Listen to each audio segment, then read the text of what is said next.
अगर आप UPI transaction करते हैं तो आपके लिए ये बड़ी खबर हो सकती है।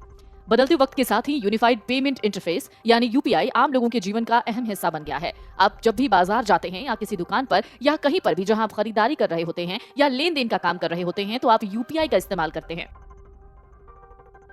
ऐसे में अब यूपीआई को संचालित करने वाला national payments corporation of India यानी एनपीसीआई ने 24 मार्च 2023 को जारी किए गए सर्कुलर में बड़ी बात कही है। कहा है कि यूपीआई से मर्चेंट ट्रांजैक्शन पर प्रीपेड पेमेंट इंस्ट्रूमेंट यानी पीपीआई फीस लागू की जाएगी। इस नोटिफिकेशन के मुताबिक अगर कोई व्यक्ति प्रीपेड पेमेंट इंस्ट्रूमेंट जैसे मोबाइल वॉलेट के जरिए व्यापारियों को 2000 रुपए से ज्यादा के पैसे ट्रांसफर करता है तो ऐसी स्थिति में इसे इंटरचेंज फीस देना होगा। ध्यान देने वाली बात यह है कि पीपीआई के अंतर्गत कार्ड और वॉलेट आता है।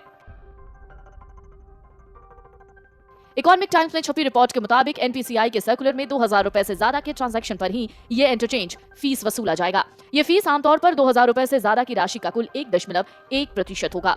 एनपीसीआई ने अलग अलग क्षेत्र के लिए अलग अलग इंटरचेंज फीस तय की है।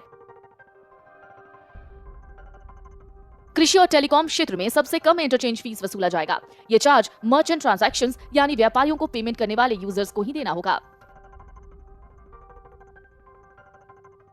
नेशनल पेमेंट्स कॉर्पोरेशन के मुताबिक बैंक अकाउंट के बीच पीयर टू पीयर मर्चेंट यानी P2PM में किसी तरह का ट्रांजैक्शन करने पर कोई शुल्क नहीं देना होगा। इस नए नियम को 1 अप्रैल से लागू करने के बाद एनपीसीआई इसकी समीक्षा 30 सितंबर 2023 से पहले करेगा।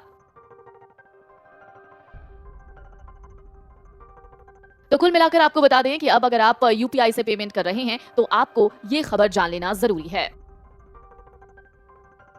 जाहिर है ये उपभोक्ताओं के लिए बड़े झटके जैसा है।